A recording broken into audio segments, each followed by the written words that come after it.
in West Bay, and by the Ministry of District Administration, Tourism and Transport. Explore your history, explore your land, explore your sister islands. MedLab in Smith Road Plaza, your complete medical laboratory solution. Call 949-7331. And Savannah Pharmacy in Countryside Shopping Village, convenient opening hours including Sundays and holidays.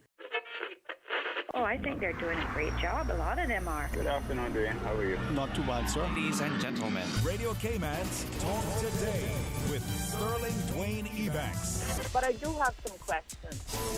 There are more questions than answers. Radio Cayman's Talk Today. If you're ready to talk, we're willing to listen. Well, I really enjoy this program today. Cayman Islands' foremost listeners participation program. May God bless every person.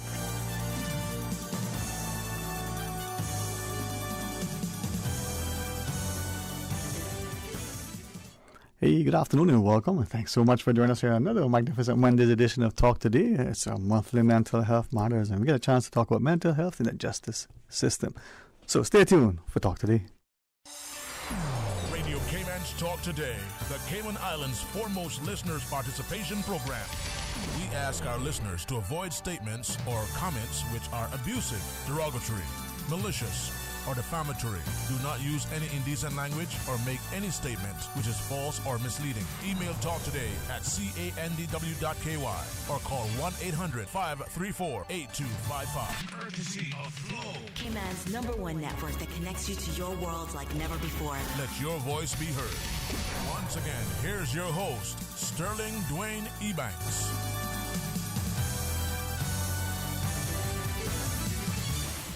Good afternoon and welcome back, and thanks for joining us as we invite you to be part of the discussion. Hey, the phone line is going to be open and available. You can listen, be attentive, you can participate, and hey, make your contributions known. 1-800-534-8255 is our Flow toll-free line, or 1-800-534-8255. Dr. Alexandra Bond, thank you so much every time for our monthly discussions. So really appreciate it. Yes, sir. No, thank you very much. We're excited to be here today. I will say we've got two awesome people with us. So our topic today is looking at mental health in the judicial system. So looking at a couple of different aspects, because obviously mental illness affects everyone in the community, but looking at it within the court system and then within the prison system, it has slightly different ways of being able to be used and ways of benefiting people. So thrilled today to have Dr. Angelova with us from my practice, who does a lot of forensic assessments, is going to walk us through the different kinds of assessments and how those work. And Mr. Hilton Grayson from the prisons, he's a corrections counselor there, and is going to let us know about some of the programming going up there. So he's front and center in this topic. All right. Well, thanks very much. And, Hilton, welcome before we get to Dr. Angelova. In the prisons, I mean, we want to get a perspective. Share with the listeners just a little bit about you, because I was going to ask prior. We know you from your life coaching and the poetry, but tell us. So I'm a clinically trained social worker. I actually started out my career in substance abuse counseling. So I started as a substance abuse counselor and then evolved over. So I've been at the prison for about 3.5 years. Prior to that, I've worked with children and families from places like Family Resource Center, Department of Children and Family Services. Also did some studies in behavior change communication.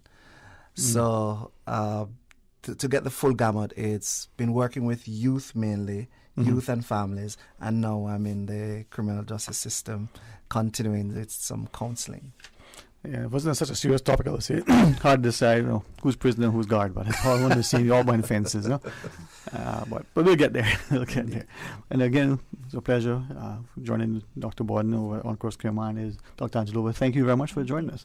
Thank you. Forensic psychology, but share with our listeners maybe perhaps like a little bit about yourself, if you will. Yes, I'm not a forensic psychologist. I do forensic work. I've been on Cayman now for 2 years. Absolutely love it here. And I have done some cases here. I did many cases in South Africa, forensic cases and psycholegal cases. I'll explain the difference just now. Yes. Yes, I have a passion for assessment. I love assessment because I'm a little bit of a scientific nerd nature, and so I like to have data and base findings on data. And also when I do these assessments, I have very much a research approach.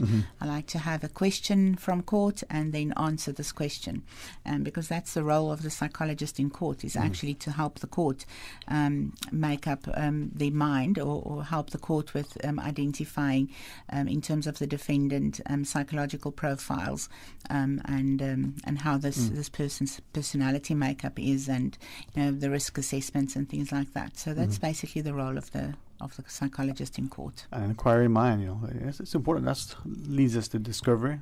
Yes. Hopefully we find solutions, and as a result, we develop things that are beneficial. Yes. So maybe just at the outset, you talked about the forensic pathologist and the psychologist. Yes. I think a pathologist is different again. Very different. Forensic accountant, we have all sorts of things. They have exciting stories too.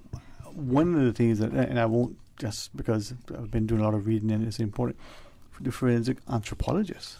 That is fascinating. That sounds very interesting. That is fascinating. I mean, to see how civilization look. But the forensic psychologists, what do they do? What is it and what do they do? So there are two types of kind of work, psychological work, that work in legal systems. So forensic is in criminal cases where you have a perpetrator, or you're still trying to identify and find the perpetrator, and there's usually a crime scene and there's evidence, So that's more forensic. Then you have your psycho-legal cases, which are more psychological work done in the presence of a legal case. With other words, families that are going through divorce, where you have to identify, I think it's still called custody here in South Africa. It's called residency, care and contact. So you evaluate the father, you evaluate the mother in terms of their psychometric profiles. You assess the children for their psychometric profiles, and then you do psychometric assessments, which is the psychological testing. You do that to find out personality, pathology, exactly the person's personality makeup. In the end, you also do collateral information. You would get, like, for instance, professional reports that are coming from doctors, or you can do interviews with doctors. You can do you peruse court documents from the police. You can also interview family members. If it's forensic, you can interview witnesses. Then you analyze all the data that you've got from the interviews, the observations, the psychometric profiles. You analyze the data, and then you do an integration of all your results with theory and research. So if you've got an analysis, you would say, okay, this person has, for instance, antisocial personality disorder, but there is also substance abuse. There is also perhaps traumatic brain injury. So what does research say? If you have these three, what is the kind of likelihood of outcome for this person? Yes, and then so you put theory, research, and your assessment data together, and you furnish the court with a report. Sometimes they take your report just on face value, and you don't have to testify, but sometimes you have to testify in court. In other cases, you could have perhaps the state ask you to be their expert witness, and then you would go to court, and you would be answering questions as the court poses to you. So, Hilton, from your side, well, is it mainly Her Majesty's Prison in Northwood, or do you do Fairbanks as well? All of the prison-like environments? Yes, it is both environments. So I'm employed to Her Majesty's Cayman Islands Prison Service. So I go right across. Okay. So as a counselor, what we do is we mainly respond to referrals. So there are other entities within the prison, whether that is an officer, whether that's a member of the Department of Community Rehabilitation, or whether that's just through our own observation in dealing with a prisoner. We might say, this person could do with an assessment, and so on. So we pretty much tend to their therapeutic needs, whether individually or in groups. We do a number of groups. So you have offender behavior groups, you have just recreational groups. We do chess on a Friday, chess and other games and stuff like that. We have sexual offense therapeutic groups, and we have general offending groups as well. So as a counselor, I get to do the full gamut from individual. So take us through, like you said, referrals, like so. What do you do? I mean, the people that are incarcerated. All right. So let's say there's someone who is on remand or has been sentenced. Let's use that. So does it matter if the death of sentence? Remand is. Well, no. I just drew the reference where it's someone who is on remand. Let's say a first timer. They have never experienced the system in this way. They're naturally, you're out of your environment, so your anxiety levels are bound to raise. You may be there with people you know or not know, and so just being in a situation where you're locked up raises a lot of issues for people. When you look also at points in times you have had issues with overcrowding. So you're on a block with several other people. Some may or may not look threatening. Some may be connected to your past. And so all of that come to head. So let's say this person is on remand, and then either an officer notice what they're going through, or one of us, because we do our walks on all of these. We do our rounds pretty much. And so let's say someone is referred by an officer. They're sent to the clinical team, of which I'm a part, and we would look at what the general symptoms are. The person may say, listen, we have this person who has been here for about 2 weeks. He or she has become withdrawn, has stopped eating food, etc.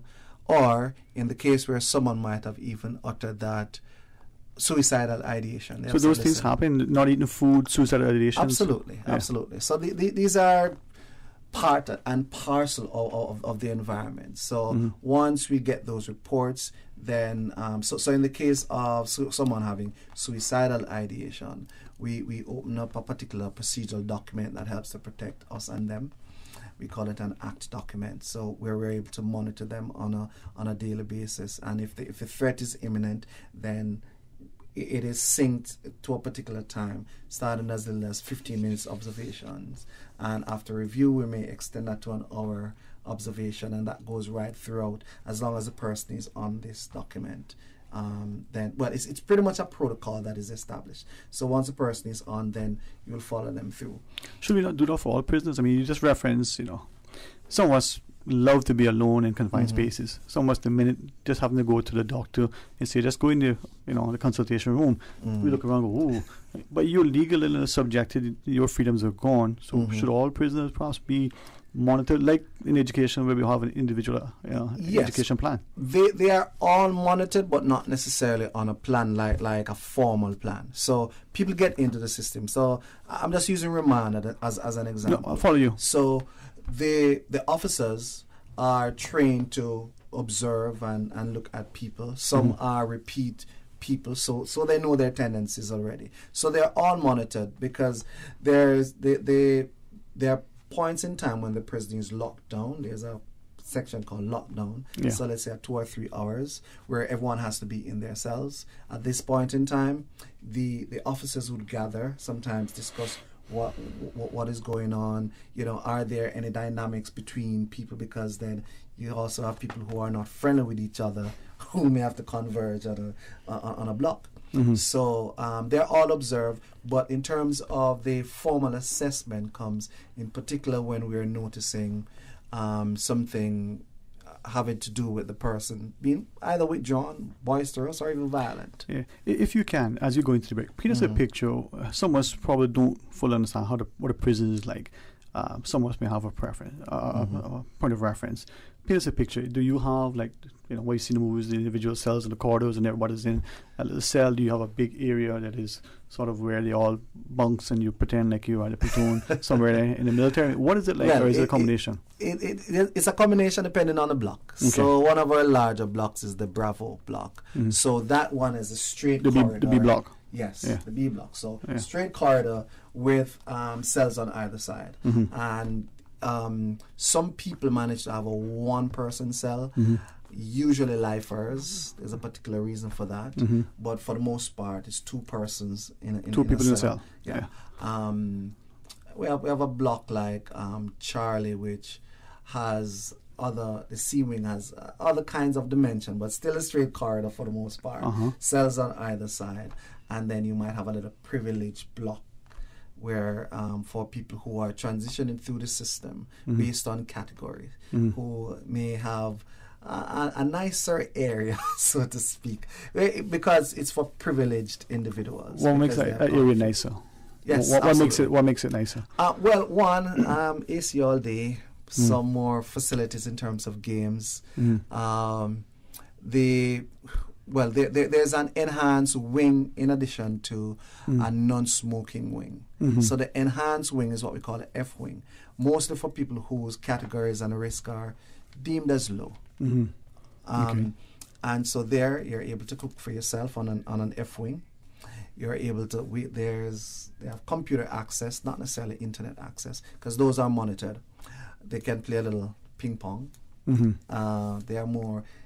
There's an outside area where they can really chill, relax, and so on. Right. And so that's the F wing for people whose risk have been lowered and they may be there for some time. Then there's also a non-smoking wing where it's non-smoking, so the AC's turn up all day.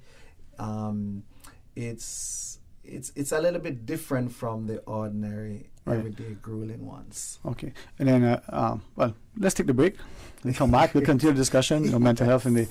Can I say the criminal justice system, perhaps, or in the judiciary? Okay. Yes. Dr. Lisa Angelova, right? Dr. Alexandra Borden and Hilton Grace from the prison system. Well, continue the discussion. Stay tuned for Talk Today. For medical lab services in Cayman, go straight to MedLab. For a full range of medical services, pleasant, clean and comfortable environment, no long lines and affordable fees, visit MedLab at the Smith Road Plaza. Open Monday to Friday, 8:30 a.m. to 5 p.m. and half day on Saturdays. Call 949-7331 to make your appointment. For medical lab services in Cayman, MedLab. Ask our professional team about the benefits of cutting-edge technology with MedLab's new state-of-the-art digital mammogram machine. Unleash the leadership potential of employees and managers through the globally acclaimed Ken Blanchard series, now offered at the Chamber of Commerce Training Center. Designed for new and experienced managers, the Ken Blanchard series will give new leaders the fundamentals of management, and experienced leaders will learn new best techniques to lead and support staff. Make the Chamber Training Center a partner in your business success. Call the Chamber today at 949-8090 or visit caymanchamber.ky for further information. Superior Auto is pleased to announce the grand reopening of the new Superior Auto Apprenticeship Center on Seymour Drive. New opportunities, new beginnings, a new home for Caymanian youth seeking career training and certification in high-demand trades such as automotive repair, AC, refrigeration, and so much more. Put the value in your pocket. Fun fact, the average hourly rate for a tradesman can be 4.5 times the minimum wage. The Superior Auto Apprenticeship Center is a not-for-profit program. Contact 949-9570 or 525-9571 to apply today. The Superior Auto Apprenticeship Center, successfully building the next generation of hardworking Caymanians since 2010. Back to school. Education is knowing the best back-to-school specials are at Reflections. Step into savings with up to 50% off selected footwear brands. Buy one pair and get the second pair of back-to-school shoes at 25% off. Save 50% off on all U.S. Polo handbags and backpacks. Ladies, don't miss the amazing daily deals in the clearance section on special selected women's fashions. Keep it classic with Levi jeans in a wide variety of styles and sizes from 28 to 48. And for the freshest gear, check out the new stock of Nike, Puma, Adidas, Johnny Cotton, and more. The best back-to-school savings are at Reflections. Find them on Shedden Road beside the Mango Tree. Open daily from 9 a.m. till after dark. We'll be the coolest kids in school. Attention Cayman Brac Civil Service Association members. The Cayman Brac CISCA member backpack distribution will take place Thursday, August 4th from 12 until 6 p.m. at the Ashton Reddy Civic Center. Backpacks are limited and on a first-come, first-served basis. Members should bring their identification to speed up the collection process. If you are collecting bags on behalf of another member, please bring a written signed note from that member with a copy of their ID. The Cayman Brac CISCA AGM will take place on Friday, August 5, from 12 until 2 p.m. in the conference room of District Administration. At Doctors Hospital, we know life happens, and usually when you least expect it. So when unexpected medical issues arise, you need quality care close to home. Located in the heart of Georgetown, our accomplished team of physicians and medical staff treat minor urgent conditions such as migraines, chest and abdominal pain, shortness of breath, burns, broken bones, open wounds, and more. 24 hours, 7 days a week with no appointment necessary. Peace of mind is important when life happens. At Doctors Hospital, we're always here just for you. Need to speak to someone? Call 949-6066. Talk today. But I do have some questions. Talk today. Cayman Islands' foremost listeners participation program. Talk today. Because there are more questions than answers. What the public is saying. Waiting to take your calls right now. Sterling Dwayne Ebanks.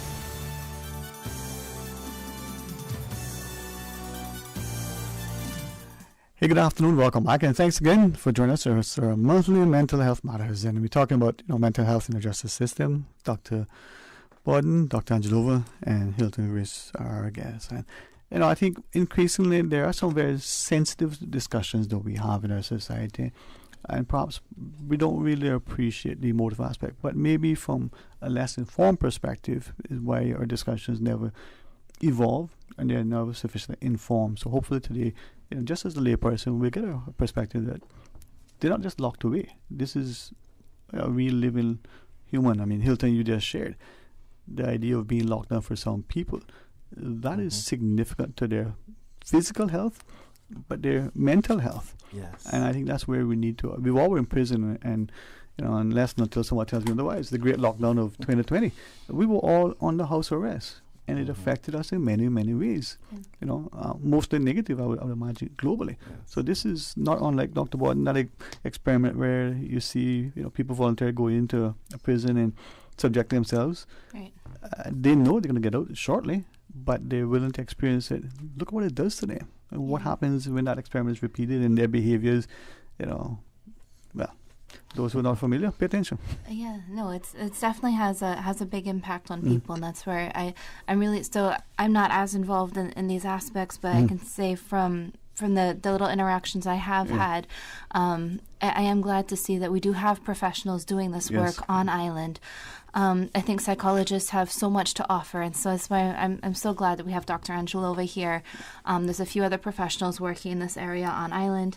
I know we're looking at hopefully having even some more involvement with that. Mm-hmm. But there's so much that psychologists can offer in each step of the process. From the initial case, and the initial determination, even looking at things like insanity, that can be done by psychologists. The psychiatrists also play a large role in that on island. Sentencing, looking at mitigating factors, and then if they are sentenced, then looking at the role of mental health and mental illness. Statistics have shown that mentally ill persons are more vulnerable to getting involved in the judicial system. They're less able to navigate it effectively. They have more difficulties when they're in there. Some of the studies I pulled from the States are showing that it's more difficult to house them because of the services that are needed. Of course, on island, I know that's something we've often talked about, is not having the options. Mm-hmm. A lot of these people could have been put into a treatment facility like what Dr. Lockhart is trying to open in East End, as opposed to going this route. But also once in there, it's longer. They often spend more time there too, and they can be more vulnerable. So there's a lot of ways that mental health impacts the judicial system and is impacted by it. Yeah, if I may just give a sense of how we address mental health within the prison. As you went through that process, they go through the judicial system, and then we're the last stop. So on our team, on the general mental health team, you have a visiting psychiatrist. So a psychiatrist, actually two of them across the establishments, who will visit at least once a week. This is usually from the HSA? Yes. Okay. Well, from HSA, and if I may go ahead and call name, Dr. Lockhart. Yeah, one of those. So the other person is directly from HSA. Mm-hmm. And so you have the visiting psychiatrists. Apart from that, on my team, we have my clinical lead, who is a forensic psychologist. And then there are 3 correctional counselors, which I'm one of them. And Apart from that, there is a program called the Officer Advisor Scheme, which is each prisoner, once sentenced, you are given an advisor, someone who observes, someone who you can engage with. And this person has the task of following up with you. In fact, many times when you get referrals, they are coming from an officer advisor because they have become familiar with this person and then kind of have a sense of when they are off or not. So we get a referral. So if I do an intake, and the intake process is simply getting general information about this person's symptoms, XYZ, if we ask a question whether there's a mental health diagnosis. If there's one, we ask about whether or not when was their last treatment, because sometimes they may or may not have been treated. Now, once there's a mental health diagnosis, we also make a referral for them to see the psychiatrist when he or she visits. And so there's that continuity of care where from the counselor to the psychiatrist, or it could be from the psychiatrist, who again creates a case, not a case plan, what's the treatment plan? A treatment plan where it includes seeing a counselor and so on. Yeah. And I guess that comes back into sort of the premise, the evaluations. What does that look like? What are the different sort of evaluations that are available? Okay, so if we look at criminal law, sometimes there's a plea of insanity. So then the person needs to be assessed to obtain information whether they were sane when the crime was committed. Sometimes you get questions from the court that ask whether this defendant committed the crime, was there a mental disease or a mental defect, and how did this influence the person's action at the time. And were they capable of knowing that they're doing the crime and capable of having kind of moral compass in terms of the crime, so that you often get questions like that. You also get competency to testify, whether this person is able to testify. And when you look at competency to testify, there are three basic competencies, and the one is the basic competency, which is more cognitive ability. The other one is legal competency, so does this person have the capacity to understand truthfulness? And you have psychological competency, so socio-economic background, psychosocial factors, developmental limitations, suggestibility. So you look at aspects like that. And then there's sentence mitigation, like what kind of aspect could be used for sentence mitigation. For instance, did the person have post-traumatic stress disorder when this crime was committed? Has this person ever received help in terms of this post-traumatic stress disorder? And then violence risk assessment. So for violence risk assessment, you look basically at three aspects. First, the historical aspect, which looks at, was there previous violence committed? How young was the perpetrator when this happened? Kind of relationships, employment problems, all socio-economic statuses, substance abuse problems. Are there any major mental health problems that are available, or that were documentations available of that prior? Was this person had prior supervision and failed to stick to the conditions of the supervision? And then you get clinical items like, does the person have a lack of insight, active symptoms of major mental health problems? Is this a problem at the moment? Impulsivity is a big thing. And was this person responsive to treatment in the past? And then you look at management items, and you look at exposure to destabilizers. So with other words, is there, for instance, a lot of stress in the environment? Does this person live in a space where, like, drugs or alcohol is very freely available and had addiction problems in the past? And how much stress is involved in this person's life, and support, how much social support does the person have? And then you look at non-compliance of previous attempts to perhaps help the person get stabilized. So those are the basic ones for criminal court. And then for more custody cases. It's, as I said, analysing the whole family dynamic in terms of the personality structure of the parents and the children, interactional analysis, how do they interact, are there basic engagements, are there basic, is there nurturance in the family, is there structure, can the parents challenge the children, which parent would be the best parent for the children in terms of residence, where the children primarily stay, how much contact should the children have, and then the children also sometimes, or not sometimes, children get to an age where they can speak for themselves and their voices are very important. So in these matters we would definitely listen to the children. Children going into the adolescent phase, obviously they can really have insight and have voices in terms of what their needs are. Children that are a little bit younger, you have to do more assessments, and you have to also look at things like parental alienation. For instance, if children have been indoctrinated against another parent, so they do have a voice but they're indoctrinated, you have to keep a balance and kind of weigh those aspects. I can imagine that part. I mean, that may be difficult to assess. I mean, the parent says one thing and then the child almost, forgive my non-technical terms, but mimics almost, because that is what the child knows. How do you assess that to make sure that end of the day, if it's a custody hearing or if it's something even more? So you have an interview with the parent, and you have then an interview with the child, and then the child gets assessed and the parent gets assessed, and then you see the parent and the child together. You also see the the child with the other parent. So if you look for themes in all of these assessments, you will come up with this resonates, yes, this sounds like it, this is definitely happening there. For little children, you'll often hear like adultified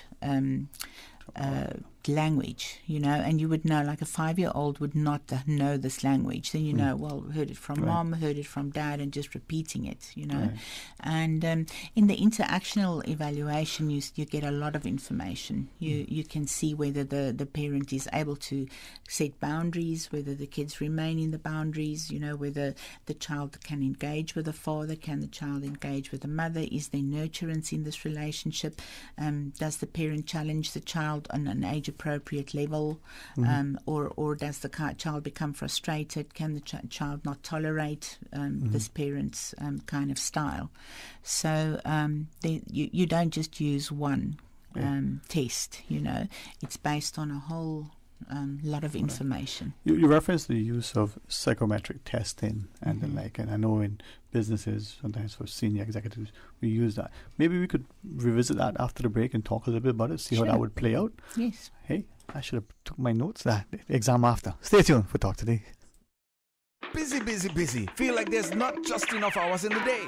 Savannah Pharmacy, service to make your life easier. Now you can WhatsApp your prescription order to 929-5045. And pickup is just around the corner with everything your family needs and convenient opening hours including Sundays and holidays. WhatsApp your prescription order to 929-5045. Savannah Pharmacy, wholesome values with modern conveniences.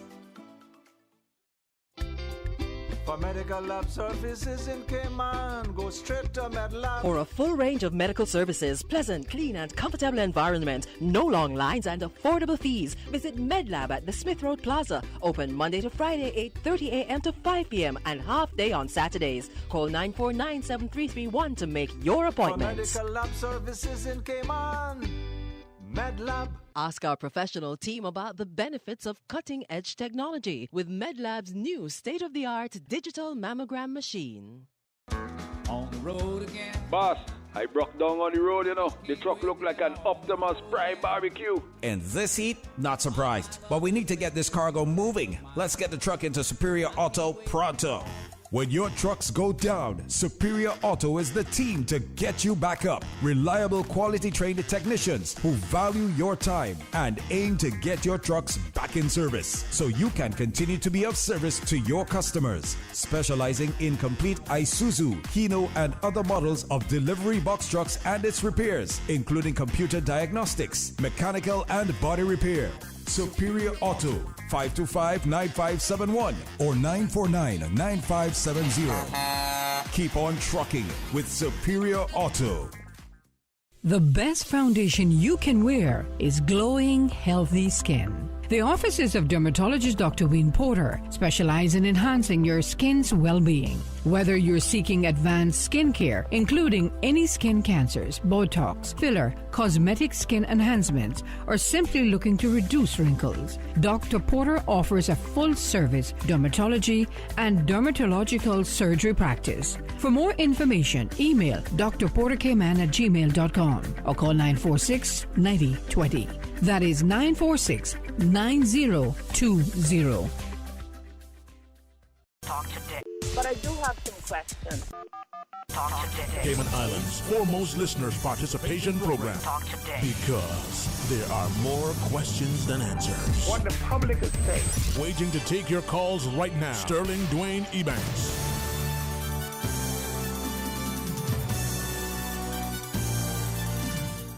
Welcome back, and thanks for joining us in the studio for our monthly mental health matters as we talk about mental health in the justice system. We have from OnCourse Cayman Dr.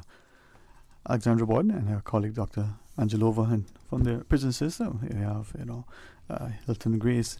And I'm hoping that there's people listening, especially if they were in a way connected to the justice system, whether employed, whether at one point incarcerated or had family, that we bring a sense of sensitivity, humility, and respect, so that through a loving approach we can achieve hopefully the outcomes. If I may, Dr. Angelo was asking about assessments, evaluation, and psychometric testing. It's probably a terminology that increasingly we start to hear about it. Maybe initially, well, we're going to hire somebody to be the next top executive, whatever it is. Let's go through these profiles to look at it. They're competent, but they have stuff. What is psychometric testing? How do we employ it?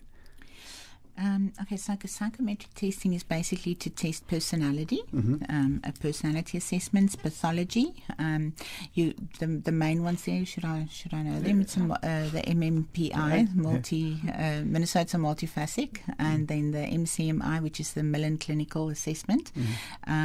Those are very structured.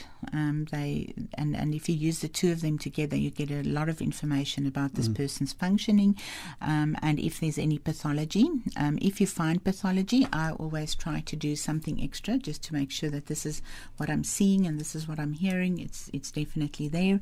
You have to assess parenting style, so that you can see when you do custody assessment, parenting styles is important to assess. When you do criminal assessments, there's also the personality and the pathology, which is really important to do. Risk assessments are important to do. Also to do trauma. There's the Veteran Society in the US has a specific one called the CAPS, which is actually an interview, but it's a structured interview. So you actually get a score at the end. So it's not just qualitative; it's also quantitative. And then for domestic violence, there are specific tests to test whether somebody has real tendency for domestic violence. The one just comes to mind is called the Be Safer. Very good word for that. And then for sexual abuse, for children, you have to be very careful with interviewing children. There's a specific protocol called the NICHD protocol that you have to have training in to test to assess children. And then we also use projective techniques. So you never use a projective technique on its own. Projective technique is, for instance, asking a child to draw a person or to draw their family or to draw a house, tree, and a person. We have the TAT, which is a card with a picture on, and you give the card to the child or the adult, ask them to tell a story about what's happening, what's going to happen, kind of determine outcomes. And you find themes in there, which you correlate the themes with the personality and the pathology tests that you've done. Yes, and then there are other tests for basic competency. You'd for instance do an IQ test. To see if this person's intellectual functioning, specifically if there's a history of problems, intellectual problems or cognitive problems. There are neuropsychological tests that you do. So they also always start off with an IQ test, and then from there you take it more. You can test for verbal memory, visual memory. There are a lot of different tests to do. We do IQ, but what about like EQ? I mean, because do we look at assessing in that?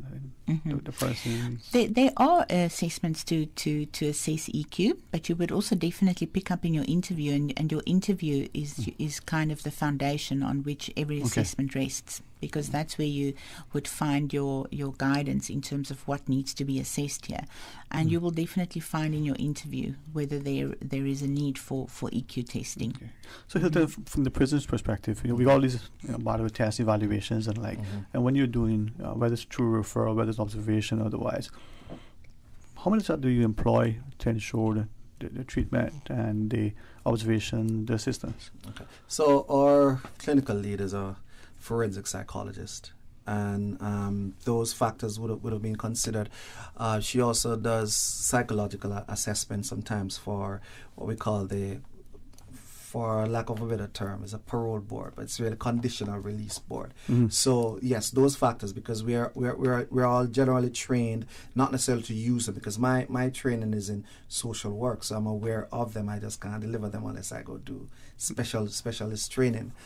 So yes, those factors are considered. You find a lot of that comes out when someone is about to head to court. Now, most of the times, we're recognizing people now are staying a bit longer on remand, so more of that is now coming within our domain. But a lot of the people that we deal with are people who are already sentenced, which leads me, I just want to highlight briefly, the persons entering our system with or without mental health, whether they develop it whilst there or they prior to.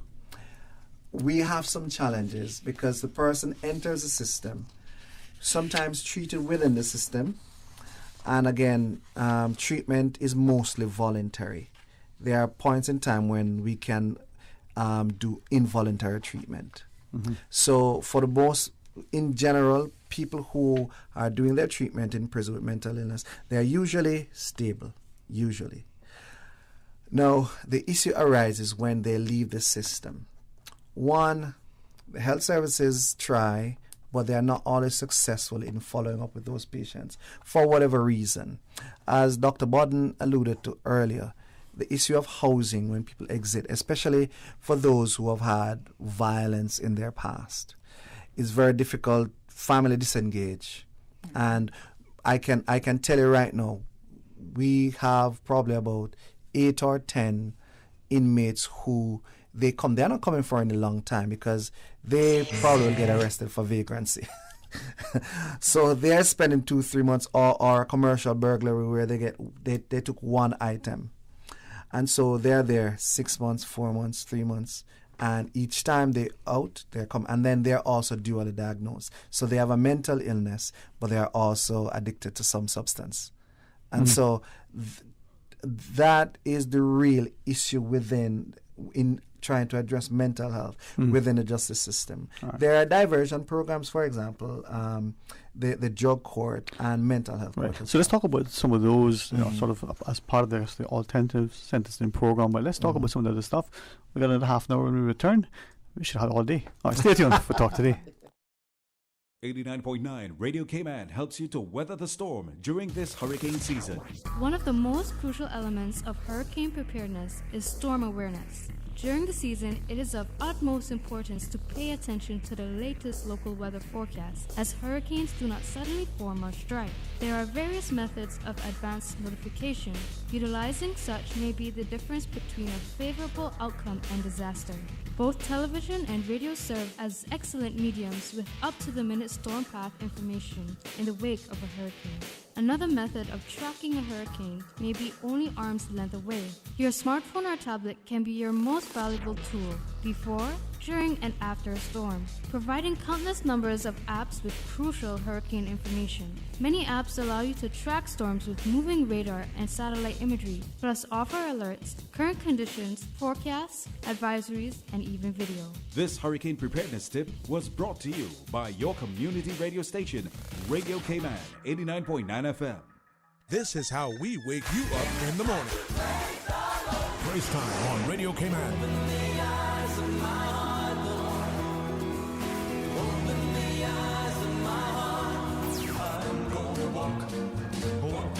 Stairs, 'cause I know my Jesus answers all my prayers. Praise time. Weekday mornings from 6 until 6:30. Praise time. There's nothing to go back to. Give me Jesus in the morning. For the God of the mountain is still God in the valley.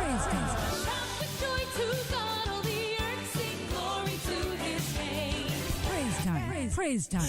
Jesus in the morning, yeah. Weekday mornings from 6 until 6:30. Radio Cayman, maintaining the innovation. On a daily basis, making it easy to connect with you, our listeners. Add us to WhatsApp today, 925-3261. That's 925-3261. Radio Cayman. Send a text or voice note. Can I send a request, please? You don't really have to ask us. Just send a request. This is a shout out to my ex. Radio Cayman, the voice of the Cayman Islands. Radio Cayman, maintaining the innovation. Today's biggest news. Radio Cayman, your voice, your choice. Local, regional, international. This is Headlines from Radio Cayman's newsroom. Today's biggest news. Just before 8 p.m., 911 got a call of a capsized boat with people in the water near 12 Mile Bank. The Coast Guard and police air operations were deployed, quickly locating the boat and its passengers. All three were rescued and taken to Georgetown Harbor, where they were met by medical first responders. An Iranian news agency has reported that Iran's atomic energy chief says the country has the ability to build a nuclear weapon but has no plans to. Mohammad El-Islami's comments echo a similar recent statement by a senior advisor to Iran's supreme leader.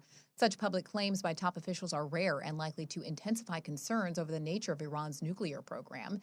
It has advanced its nuclear activity since a deal limiting them faltered. And New Zealand's borders are fully open for the first time since March 2020, when they shut it in an effort to keep out COVID-19. Immigration officials will now begin accepting visitors with visas and those on student visas again. The Prime Minister called it a, quote, enormous moment, adding it was part of a cautious process. Most visitors will still need to be fully vaccinated, but there are no quarantine requirements. Those are your headlines. I'm Karsley Fuller. For the latest in news and information, follow Radio Cayman on social media, Facebook, Instagram, Twitter. Download the Radio Cayman app or log on to our website, radiocayman.gov.ky. For medical lab services in Cayman, go straight to MedLab. Blood test, x-ray, and mammogram, all of that is MedLab. Affordable fees and friendly service, a full professional team. MedLab is always comfortable, MedLab is always clean. For medical lab services in Cayman, MedLab. Call 949-7331 and ask about MedLab's new state-of-the-art digital mammogram machine. Subway's giving you flavor around the clock with the new Chicken Squad sandwich options. Try the classic chicken and bacon ranch, the sweet and savory barbecue chicken, or the chicken cordon bleu. 3 new appetizing and delicious sub options that you can also make into a wrap. The Chicken Squad is available at Subway for only a limited time. Subway, giving you something to cluck about. Did you know that ValueMed Pharmacy has a free online prescription service? Managing your health and medical requirements has never been easier with ValueMed. Simply visit value-medpharmacy.com. That's VALU-medpharmacy.com and click the Refill Prescriptions tab on our website. Fill in the information for new prescriptions or refills and choose your preferred pickup location. ValueMed on Walkers Road or Bodden Town. Then bring in your original prescription from your doctor when picking up. There's no need to stand in line and wait for your prescription. Save time and pick up prescriptions at your convenience by visiting value-medpharmacy.com. That's VALU-medpharmacy.com. Talk today. But I do have some questions. Talk today. Cayman Islands' foremost listeners participation program. Talk today. Because there are more questions than answers. What the public is saying. Waiting to take your calls right now. Sterling Dwayne Ebanks.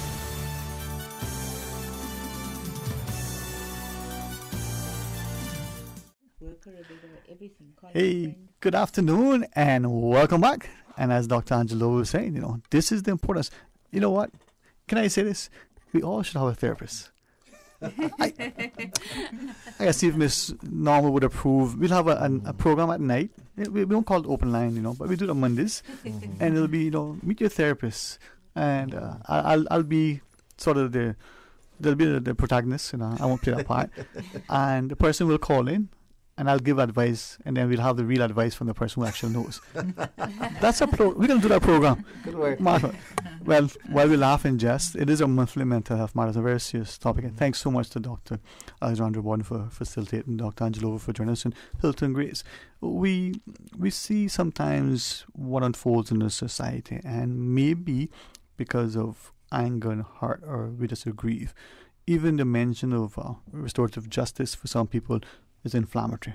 Oh no, I want your pound of flesh because an eye for an eye sort of deal. But then where's the humanity, where's the humility, where's the love? As we were going into the break, Hilton, you were referencing, I guess, what I would know as alternative sentencing. We saw way back when attempts by individuals, policymakers and people in the justice system saying, well, you're here for a traffic offense. Surely we don't incarcerate you if it's not beyond this thing, but then we just can't let you slide, so maybe we'll fine you $1 million and go speed no more. But some would say, well, hey, what if you take some sort of driving instruction course? Maybe it's the same for a substance abuse issue, or you have a little bit of tendency to lose your self-control.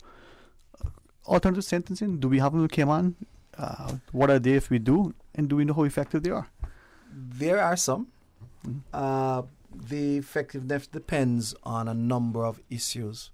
So I know generally there is drug court, and there's also mental health court.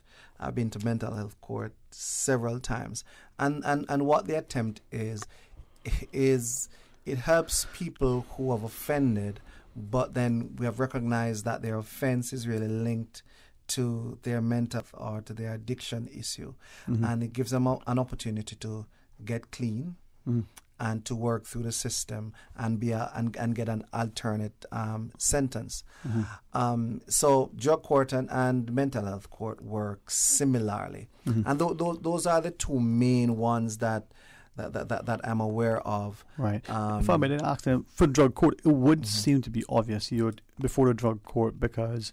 And I'm hoping it includes alcohol, not just other. I mean, we seem to be, in my mind, saying drugs and alcohol, which to me they're all one and the same. Yes. Okay, but for the mental health court, how is it determined that particular individual goes before the mental health court versus whatever the other courts are? I'm personally not sure in terms of how that is determined. Okay, fair enough.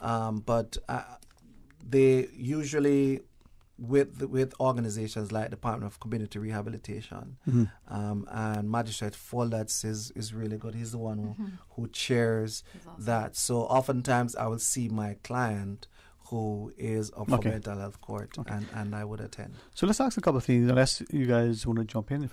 You reference the use of some of these things, but only when it comes to, like I said, when it comes to the conditional release, the colloquial parole board. Yes. I just want to make sure I did not miss on this. We'll go back to the alternative sentencing side. I'm going to take into it, but go ahead. Okay. No, you go ahead. No, I defer to you, Mom. Go ahead. If that's okay, and I'm really glad that you raised that, because I think that's really important. I will say I'm not directly involved with the one here. When I done some internships with Department of Counseling Services, I was able to do some of the assessments for it, and I know that they're still heavily involved in it. The premise is, and I think on break as well as in the show, you keep talking about prisoners are humans, and that's so true. Yeah. And really, having them involved in the community is really the answer to everything. I know that for me, a big part of it is prevention. You know, luckily we have psychologists in the schools, and so we're working at catching things like learning disabilities, trauma, mental illness sooner, and providing more supports. The Ford Prison Study, dated now, but one of the biggest ones one of the few that we have available, highlighted the difficulties with mental illness and learning disabilities and the history of trauma that a lot of the prisoners are raised in.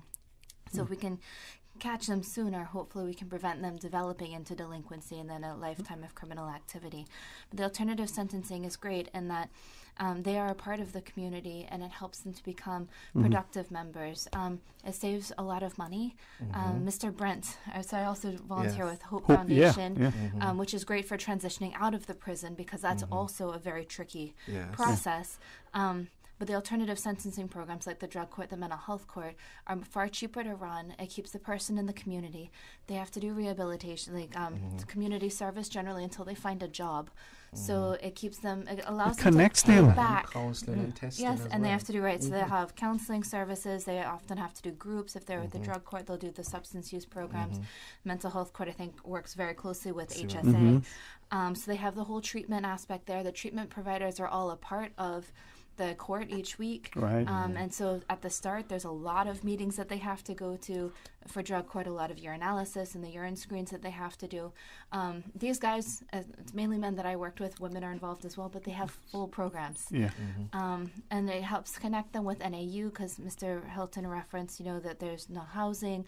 They often don't have skills. The catch is you put them in prison, they often come out, no skills. Now they have a criminal record, and they've burned all their bridges before. And there's a stigma. Absolutely. People don't want to hire them. And so, and so really we just then, it kind of becomes a revolving door. And so that's where the alternative sentencing programs play an awesome role in helping keep them out, saving the community the money of housing them in the prison, but also lowering the rates of recidivism. I've not seen statistics recently. The drug court I worked with in Virginia, that was what we were hired for as interns, was to follow up with all the graduates. But the recidivism rates were far lower.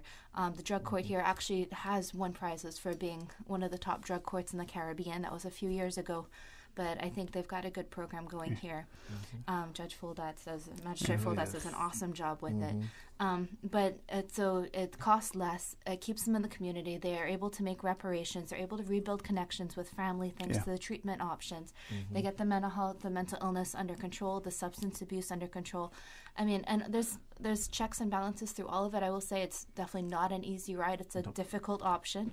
It is an option. I think they have to be nonviolent to be able to be in it.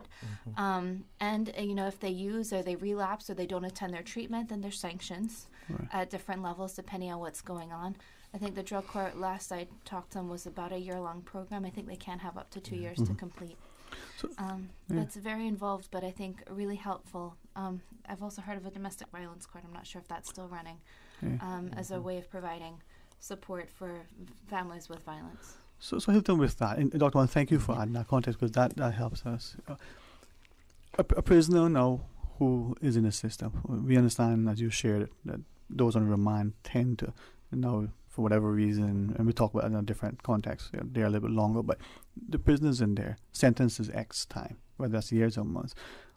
Is that prisoner then at intake, that's the word I'll use, at inception, given sort of a chart, a game plan? Hey, listen, you're here, we want you out of here, we want you to achieve this, this is what you need to do, these are the things you don't want to do because it add time to your thing. I mean, do they have like absolutely a game plan? So the Department of Community Rehabilitation is the organization that usually provide the case plan, the sentence plan, and it's based on risk assessment as well.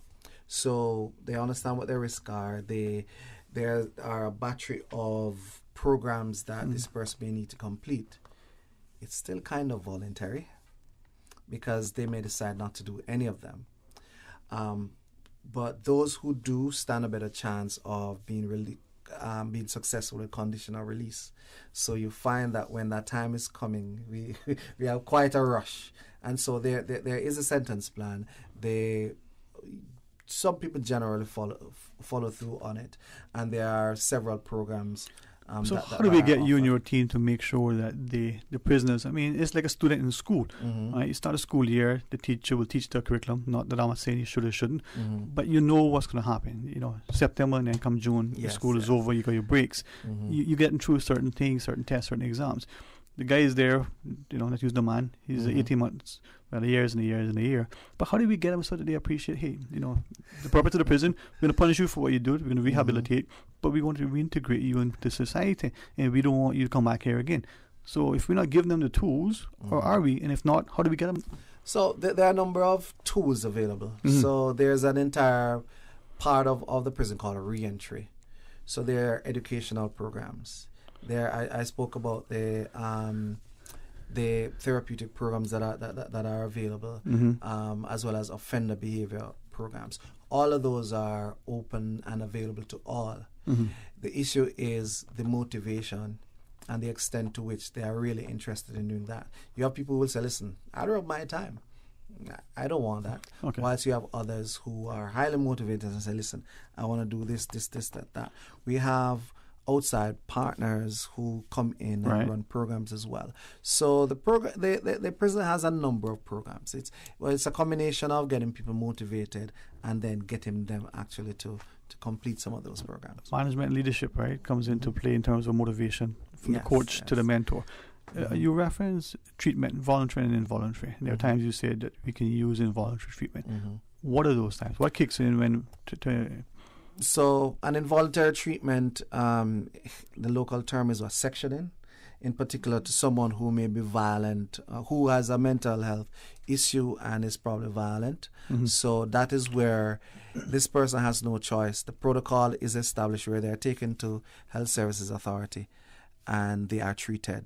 So they're given some sort of treatment. Yes, they are treated and they know what their will, because the law allows us to do that. Okay. Yeah. All right. Yeah, I won't get into the reasons. I just wanted to understand it. Dr. Wood? No, I would think that's generally, I know from when I worked on the ward at HSA and when I was in the States, that would generally be for safety. And generally it's medications. They can mandate therapy as well.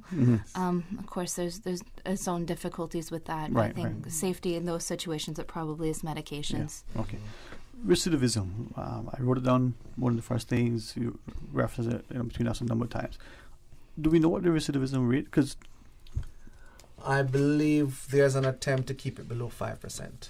Do we know what the rate is? I'm not sure exactly what it is. Because you referenced, and we know some of the people. They're cousins, they're a family, and they say, boy, you know what, I need a good place to sleep for the next couple of months.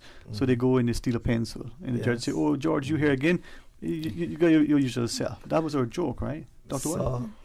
So let me just jump on this. Unfortunately, there are some people who actually thrive in the prison. Yeah. And some of those are people who know that they don't have a home. The prison, by law, by the way, is designated as a place of safety. Their meals are prepared. Shelter. Their activities there for them. They get work as well. And so for some, they are quite stable in the prison. These are people with and without mental illnesses. They have become conditioned. Yes. Right? They get their medical treatment. They're institutionalized. And so I mean, the story of many in our communities, Dr. One. Well, I'd say those are probably the ones that have been in there a long time, especially the ones that go in from young. You know, but I think it also points to the lack of other services that are available here. You know, I'd asked Mr. Hilton kind of like the plan for like juveniles. I know that there are some organizations in the community that try to provide support for juvenile offenders, but I think a lot of it is, you know, the other services that could be there to play a role, even things like a homeless shelter we don't have. You know, and NAU is actually very helpful and actually far more helpful than a lot of the organizations I worked with in the States, but it's really difficult to get through the process, especially if you have a mental illness and you don't have resources. Like getting a passport when you have no driver's license, no computer, is really difficult. Can you imagine a scholarship you got approved that you came on? Yeah. Well, you know, there's a whole list of things for NAU, and so it's the system outside is difficult, especially if you don't have resources. And so I think that, you know, I think that that pattern happens anywhere anyway. But I think it also points to the need for other options. And Mr. Hilton referenced it being a place of safety, and that's true. That HSA actually now has 11 beds, but if they're full, the prison's another option. Yes. Because we're missing some of the mental health services needed on island as well. I always think that a halfway house is a really good thing. Yes. To get out of prison, get help. The people, you get therapy, you can get medication if you have mental health concerns. People helping them find jobs, integrating them back into society. So it's not like just taking them from the prison back into society, but an integration process to be taking place. Yes. And those exist, and I think there's a really great relationship. Recently, probably about 2 years ago, we also had the opening of Loud Silent Voices. I was just going to say, you beat me to it. Which is that halfway house, transitional home for people with mental illnesses that has been going there in West Bay. And that type of model is something that I think we should really invest in and look at as we move forward, because there's going to be so much more need for that type of service. Yes. For sure. If I made it, sorry, Hope Dr. Foundation does a lot, and the Bridge Foundation as well, and they, especially with getting jobs, I think that's one of the biggest things. They offer support and structure, and I think Beacon Farms does a lot to help with offenders getting out, building skills, and getting a job reference. Many of these guys have never had a job, and women, or don't have a reference. Structure. Absolutely. They offer them an opportunity. Yeah. Remind me of the correct terminology, but when a prisoner is filled with the ankle bracelet and they're on monitoring. Oh, okay. Electronic monitoring. Yeah, so that system that we exist there. Yes. To what extent do we have individuals, let's say they're on that and maybe they remove the bracelet, if you can call it that, or other things. Do we know our prisoners and their profiles in terms of what offenses they're in prison for? So the premise being that the community has a perception that sometimes we have people in prison where we're like, really, you in prison for that? You just cuss somebody and you end up in prison? Again, I can't speak much in terms of the type of offenses, but you could be on conditional release and you have an electronic monitor. Right. So the electronic monitoring board, I think, is more likely to to address that. Fair enough. But from the perspective of the prison population and the types of prisoners, now a violent crime perhaps would justify an extended sentence. Some would say, well, this too. So help us to understand that part of it as well, please. Oh, so if I'm hearing you clearly, you're talking about you call it a grading of from an extreme violent to persons who have done probably minor things as a part of alternative sentences. There's still community service, and there are still many people who do have that monitor on because their sentences are non-violent and it's a misdemeanor, which is the more American term. So yes, that does exist, and that has been working and continues to work along with those persons who will get the custodial sentences. Sometimes the ones on monitor may violate and then eventually end up in a custodial sentence. And then the determination of two things: the grading, and then whether the person is given a prison sentence, whether it's is that for the courts to determine? Purely the court. Purely the court determines those. At the prison, really, we receive them. We are supposed to protect them, take care of them, help them get rehabilitated. So is it then that, because we understand what the sort of human rights aspect, we understand the importance of our Constitution and the protection of prisoners and it is designated as a place of safety. Yes. Do we do assessments to really determine how safe it is? I think we were, like when the accountants come in and audited. We were audited a number of years ago. It wasn't looking pretty. There have been some improvements, and hope I'm not talking above my pay grade, but I think it has been announced that there are new prisoners in the making plans. Again. Governments do not always think that that's the beautiful thing to do, so we wait and see. Yeah. But if I may, even that they have Mr. Hilton and a whole clinical team up there, I think shows that they're caring about rehabilitation and moving forward. Yeah. So, and I'm hoping that as we think of safety, we not only think of physical safety, but the mental safety as well of people. And it's go back to what you shared earlier. And you're locked down. What is that doing to personal relations, but your even mental health? If I may just jump on real quick, in terms of training at the prison, every Thursday is designated as training. So we try to train staff as much in terms of social relations. The officers are not psychologists, so we don't necessarily expect them to operate that way. But we have been thinking of different ways of giving them different information about social relations, how you approach people, and so on and so forth. Mental health first aid, I think all of that, 24 new recruits. I think last year we certified in that, and we will continue to do that training. That's just a drop in the bucket anyway. Sorry. But a move in the right direction, so I'm really glad to hear that. No, I actually just wanted to say the fact that there's a mental health court, also just amplifies the fact that Cayman does care about the mental health of the prisoners. I'm hoping as people listen to it that they realize that we should not lock people away.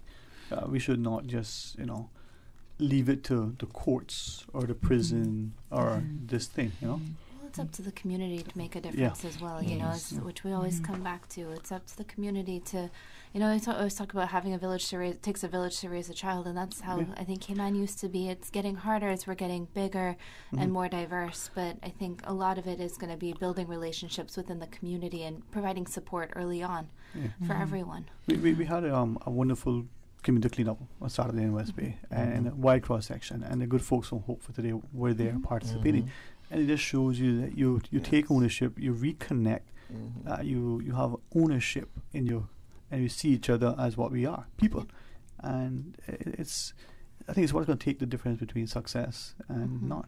Here's an anecdote, not really a stats, but most prisoners, most people who are in prison will be in the community at some point in time. Again. So what it means is that we don't condemn people, really.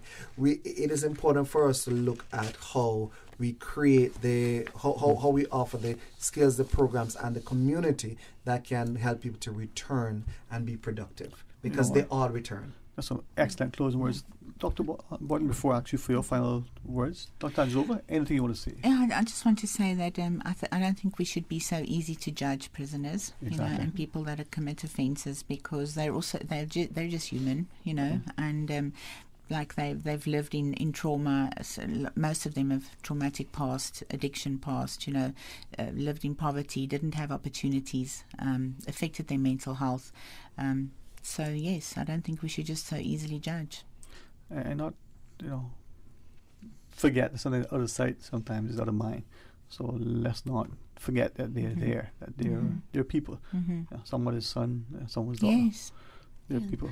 Well, I think especially if people are involved, especially with like Hope or with the Bridge Foundation, and they've got support, or if they're Loud Silent Voices, being willing to reach out and to build relationships and to give them a chance.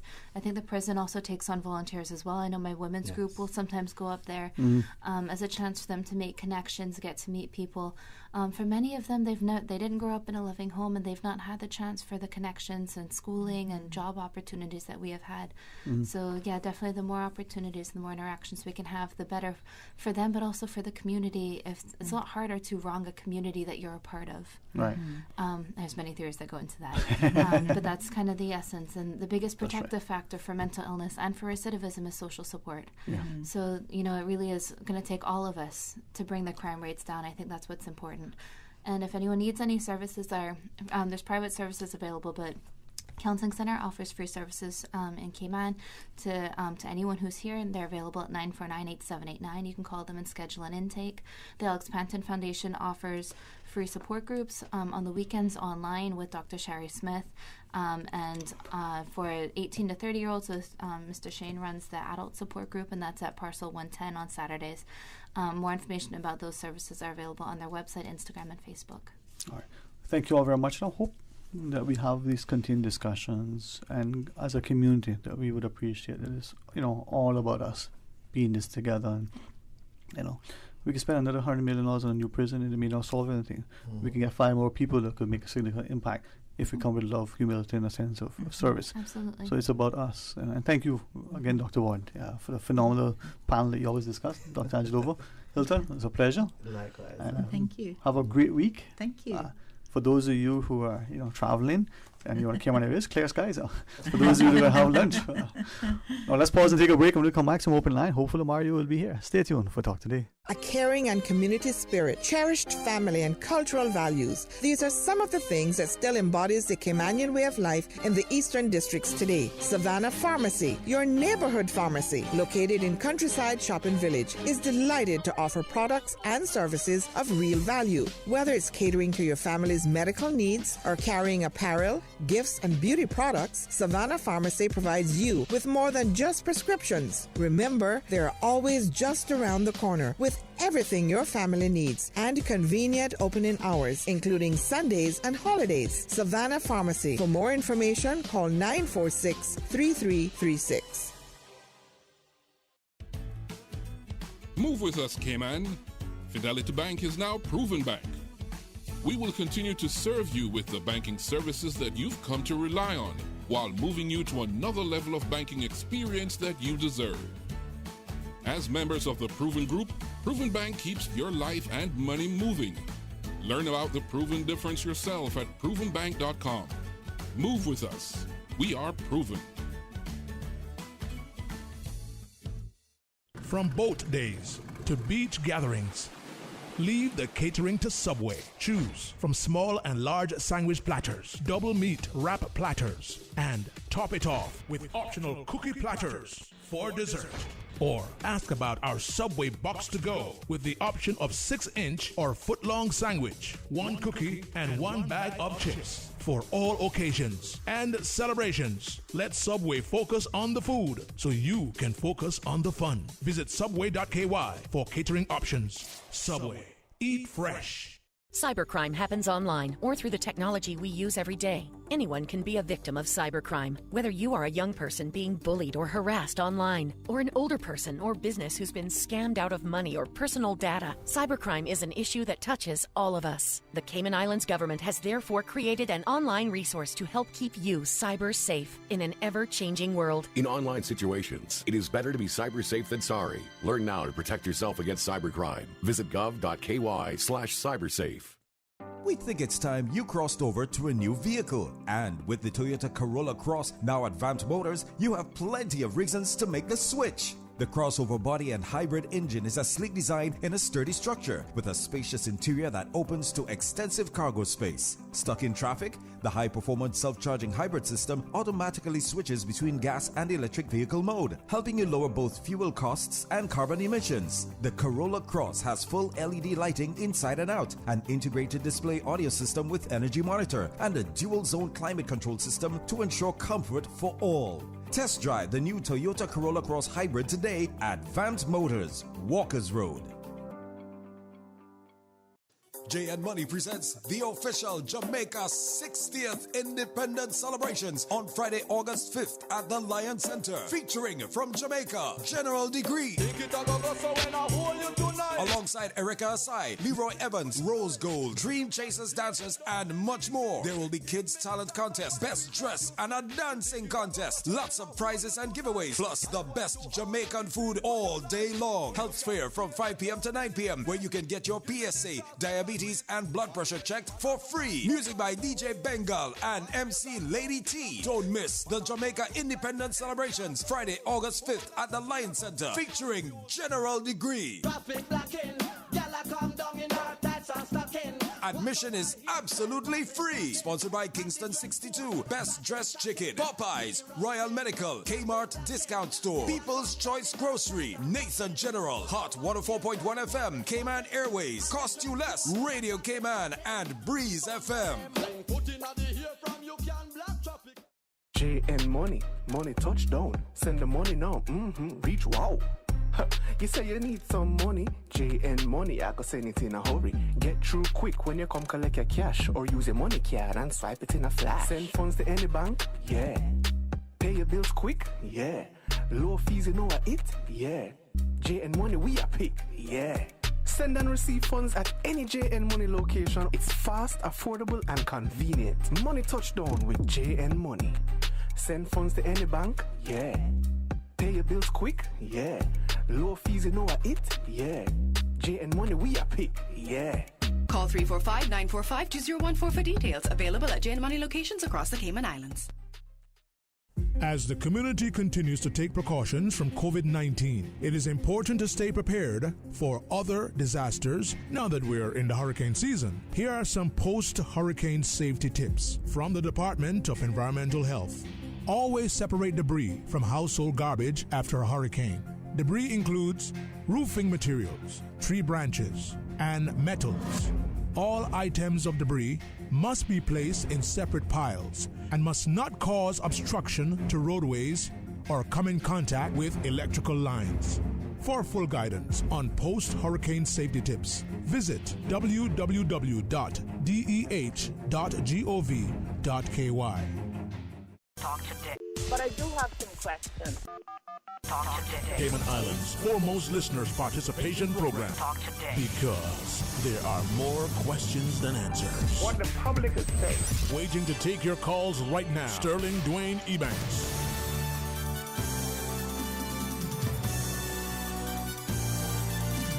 Hey, good afternoon and welcome back. It's going to be some open line between now and, what do you think, 4 o'clock, Miss Susan? Yeah, she says we can go to 6. Perfect. I'm willing to stay if she is. Just need to bring me some chocolate. 949-8037, 1-800-534-8255. I'd asked my good friend Mario D. Rankin to come across. The last time he was here, we didn't get a chance to talk about some of the initiatives. And you should recognize that the health in your community, the challenge in your democracy is that if people can freely speak, now, with their correspondent right, there's a responsibility. And if you say something, do it from, in my perspective, an informed, position. Do it with a sense of love and humility, and then genuinely an attempt to engender greater discourse. You can employ diplomacy, but through dialogue, we can find a way to, not only build stronger bridges, build new connections, but ensure that people are nurtured and encouraged and feel that through you, hey, if he did that, then I too can, try this. If take and feed off you, good follows good. Now, it doesn't mean that we'll always end up in the best place, but if you're working towards it, we just might. But if we don't, and we get someone else there, hey, that's one person. It might not be us, but there's one person. As opposed to what seems to be the mentality. Nobody gets anywhere, and everybody fighting to keep everybody else down. One fellow said, his brother told him once, 10% of something is better than 100% of nothing. But we seem to be inclined to have nothing and celebrate that because we're so begrudgeful and seeing someone else get, 1% or get something. Let's change that mindset and our mentality. Let's work together and appreciate the importance of, as our parents used to tell us, a rising tide floats all ships. We all can get somewhere if we work together. It doesn't mean that we get there, at the same time, or that we all get equal portion. There are those who would say, well, share it up equally. Well, if you work really hard, maybe you should get more. No, it doesn't mean it works that way. It doesn't mean that your hard work always pays off. You could be working hard, but not necessarily as smart as you can. But then again, you put in the effort, maybe you get the reward. If you don't do anything, should you really benefit? Who knows? 8949-8037, 1-800-534-8255. I hope you had a chance to listen to Mr. Art this morning. And again, Wednesday and Friday. And if you didn't, go back to YouTube and listen to it, especially his discussion. He said interview, and that's what it was, with Dr. Mel Moore. And it was not just inspiring and encouraging. It showed a few things, without question. The strong work ethic that is in our people. She said from early on, but as soon as she could, at age 14, she was able to develop her passion, her interests. What was also very evident is that we all need someone in our corner. She had Dr. Brenda to nurture, mentor, encourage, and provide opportunity. We need to do more of that for our own, especially our young people. But not only the strong work ethic, the nurturing and mentoring, but the fact that we are service-oriented, very community-minded. She does it here in Cayman. She does it when she's at school in all the different universities and know where she lives. But she also saw a need and felt a calling and responded and went, to another jurisdiction, one that could be described as a war-torn place. It's not far from things that are happening according to international media reports, but we're willing to put ourselves to be of value. And those are the things that are, in my mind, are very, very much indicative of Cayman and Caymanians. And I think that is what attracts many to come and stay here. Yes, they see the jewels and they see the wealth and they see the kindness and the easiness of the people. And, these are just unscrupulous people. But as I'll tell you, I've heard it said often and will repeat it, money can't buy a class. How much money you have, you never have a class. If you don't have it, you can't purchase it. But let's let that be the exception.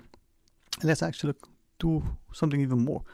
Those kind of people, no matter how big and fat the check that they can write, or how loud and bumptious they may be, or how beguiling they smile, when we see it, let's call it out and set them straight. And let's, more importantly, draw alongside the rest who are trying to do a good thing. And let's nurture them. Let's stand in the gap. And sometimes stand side by side and sometimes stand in the front to protect them as we have to provide. And sometimes, we're just behind them to shore them up. Hey, you got this. You can do this. We're right here. That's what we as parents do for our children. That's what we, as co-workers should be doing for each other. But is it also what we as managers, leaders, supervisors, the senior members of the team, is that what we're doing? Reaching out and helping. Not offering a handout, but a help up. Right? Are we doing that? Or, not? Well, you tell me. 949-8037, 1-800-534-8255, or WhatsApp, 925-3261. I would love the WhatsApp comes in that Miss Susan would read it. That would be perfect. Huh? And it's a challenging day for many of us for many reasons. And sometimes it's not because we're insensitive. It's not even because we have a great reserve that we draw on, that we put forward a good face. But it's because simply we understand the importance of, pressing in and pressing on, because it may inspire others. And for those of you who are mourning today, even though it may have been an expected loss, it just never comes in a time when you feel the strength. Know that you do. It may have been sudden and tragic. I honestly believe that God can, sustain us. But you may have, gone to bed and find yourself awakened because, the food didn't settle well. You had an uncomfortable dream. Other things may have just, messed up your night's rest. Well, I just pray that you will recover, feel renewed, and reconnected. 949-8037, or toll free with the compliments of Flo, 1-800-534-8255. Hey, good afternoon and welcome. Thanks for calling. Good afternoon to you, Sterling Duanis. And to you, sir. Blessed good afternoon. Yes. Good afternoon. I listened to a little of what others were saying, and it's very good to have mental health people on. Yes, sir. Help people out on this trying times. On the modern world, we rely more on counseling than how we used to rely on ourselves and our own, advice from elders and so forth. Of course, a very different man now. And this morning I heard a little bit of what O.C. was saying about on his program. Dr. Moore, I think it is, and you. Yes, sir. Yes, I believe I remember her from we're animal lovers and had many occasions to be Dr. Brenda's case without cats and so forth over many, many years. And I remember that wonderful young lady there. You've got to remember that a professor emeritus of marine biology, he did his undergraduate work at the Turtle Farm. Jim Handy, he's now a professor emeritus of marine biology. You don't have to believe me, but you can question this or ask the people at was it CCMI or something out there on Little Cayman, and you can ask him. I think he was here. I didn't get this. I haven't seen him in 50 years. Little more. He was a very young person then, so maybe he'll remember me, but I remember him very, very well. The undergraduate work here. Worked here to help them with the pumps and pipelines and diesel engines and so forth. Building the farm those many years ago. And it was a very different Cayman. We've got to realize that what we were heroes for, my father and others, and they would now be almost called criminals. So we have moved away from that, and we award them in our memories and awards as heroes, but they would actually be criminals now if they went caught a turtle or you went out there and group them and it wasn't in season or whatever, because we've been told by people who have come here, told us that this is endangered, that's endangered, and so forth and so on. And of course, we're very gullible people. We believe everything that anybody who comes here tells us. That's one of our main problems and our main causes of our failure to keep our culture and our heritage going, which is disappearing rapidly. I just wondered, a while ago they were talking mostly about the people who were the perpetrators of crime, counseling them and so forth. What about the counseling for the victims? Whether they're talking about people who had committed horrible crimes, I mean, you know, assault and vicious assault on people and et cetera, and violence. And what about counseling of the victims? I'm not talking about domestic crime, I'm just talking about general crime. And what are they doing to say go and counsel those victims? And what about letting the victims know whenever these people are given bail or given on remand or so forth, and they're out there, are they told by the police, the judicial system, that these people are on free until trial or whatever, that have committed a vicious crime against this person against you? Are they told, and are they are these people being counseled as to what can happen or what they can expect in their life moving forward and so forth? I can understand trying to counsel people to rehabilitate, but let us face facts. They did these things on their own initiative. If everybody was to act out their feelings, we'd be a very, very sad society and a very, very, not a very good place.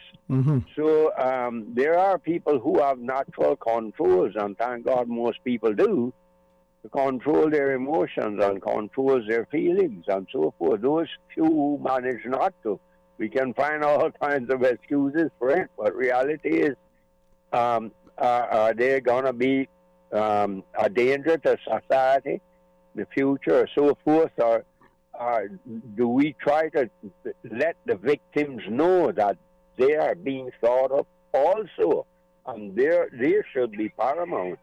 I just wondered about that. You have anything to say about that? I'll listen on. Thank you very much. Bye. Thank you very much. And I perhaps will endeavour to respond to that in a second, but we'll take the break, Ms. Susan. when we come back, more talk today. Busy, busy, busy. Feel like there's not just enough hours in the day. Savannah Pharmacy, service to make your life easier. Now you can WhatsApp your prescription order to 929-5045. And pickup is just around the corner with everything your family needs and convenient opening hours including Sundays and holidays. WhatsApp your prescription order to 929-5045. Savannah Pharmacy, wholesome values with modern conveniences.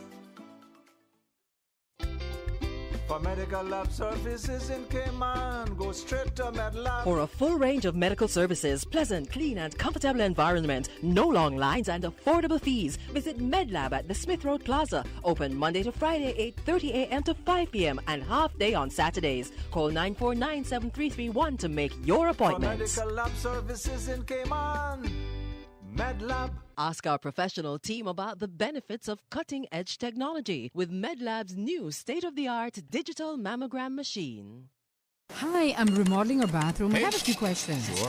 What are some ideas to make my bathroom feel larger? How do I know if I'm picking the right vanity? How do I choose a new toilet or a new countertop? Also, the lighting is terrible. Can I put a window or a skylight? And do I really need an exhaust fan? You've come to the right place. At Brand Source, we custom design kitchen and baths, and our talented design team can help answer your questions. Whether you're looking for a modern, functional family bathroom or a luxurious personal retreat, we'll help create that beautiful space that makes your home yours. And if you're in a rush for a new look and have a limited budget, our ready-to-install bathroom vanities, built with solid wood and countertops of the finest materials, are a quick and easy remodeling solution. For the very best in custom-designed kitchens and baths, visit Brand Source Home Gallery on Dorsey Drive, Industrial Park, Cayman's Kitchen and Bath Center. 89.9 Radio Cayman helps you to weather the storm during this hurricane season. One of the most crucial elements of hurricane preparedness is storm awareness. During the season, it is of utmost importance to pay attention to the latest local weather forecasts, as hurricanes do not suddenly form or strike. There are various methods of advanced notification. Utilizing such may be the difference between a favorable outcome and disaster.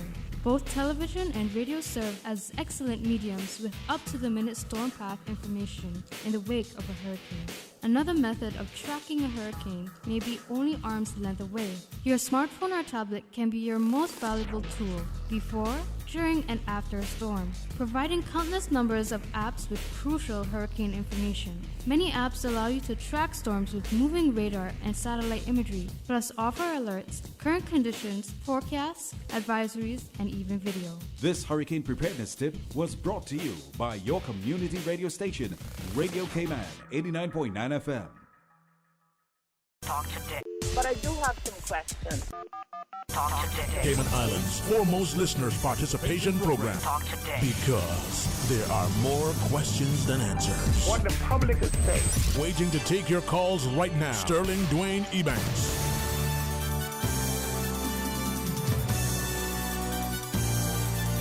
Hey, good afternoon. Welcome back and thanks for joining us. And this open line as we go straight to the phones. Hey, welcome. Good afternoon. Mr. Dwayne. Hey, how are you? How are you? Feeling the heat, Bobo. What? Just August? Just August, right? Why, you had to go by the sea? No, we got to live by the sea. You know? Got one coconut lemon seed right there. Yeah. All right, man. I hope otherwise everything's good. Yes, sir, man. Everything blessed, you know, still day after here. Amen, yeah. Listening to your guests, and to me, you know, it look like they're playing to keep this game going, you know what I mean? This game of have and have nots. Because if you check it out, everybody that gets these police records, why they have a rough life when they get that way. I think we're, as a society, I mean, globally, but thankfully here as well, starting to realize that we saw the government not long ago amend legislation and in order to ensure that what we call expungement. But maybe, if I'm hearing you correctly, we need to look at that more closely to begin with, and question, why are some people being imprisoned for certain things or in certain ways. Yeah, but why it's so easy for me to go to jail? You know what I mean? And yet some people who do either the same or worse things have perhaps an easier time navigating the criminal justice system and end up, with what societies would say, oh, just a slap on the wrist, Right. If the laws were made really in our concern, really to say, yeah, this can benefit you, but really it's to benefit a whole heap of money grabbers and a whole heap of landscapers. If it wasn't really for that, I would say, okay, I give you 50-50. You're doing something good, but there's no way you're going to tell me, right? I sitting down at my house, right, not doing nobody nothing, and all of a sudden, a helicopter drop out of nowhere, 4 or 5 officers with arms, right? Mm-hmm. I don't got nothing to do them nothing, right? But they got all the the firepower. Mm-hmm. And I am the one that is the bad one. If I move an inch, I gonna get hurt, right? I the one that just sitting there. You tell me, out of all the elder sense up inside this whole little island right here, you tell me who the one that should be in fear. Mm-hmm. So when it comes to this whole thing again about this money, because it's really all about the money. Mm-hmm. That's really all about. If you stop me from smoking, I might have to go buy some rum. You understand? I might have to go buy 4 or 5 packs of cigarettes. Right? That's how that go. And if the people don't understand that, then I wonder to what extent something you just shared reminds me of comments people have made over, profiling. We understand that some jurisdictions they use it in certain ways. We understand some jurisdictions they have an issue with it because they may be inclined to think that it creates nefarious outcomes. It causes people to be unjustly treated and the like. But I wonder to what extent in the Cayman context we either consciously are doing that, unconsciously aware of the consequences. I wonder. It's nothing to wonder. If you check how many Caymanian man and how many Caymanian woman that is how to say where they supposed to be in life by now. Mm-hmm.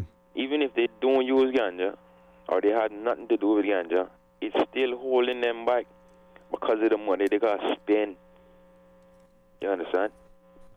Mm-hmm. To take away, to try to take away something that been here for almost thousands and thousands and thousands of years before the law.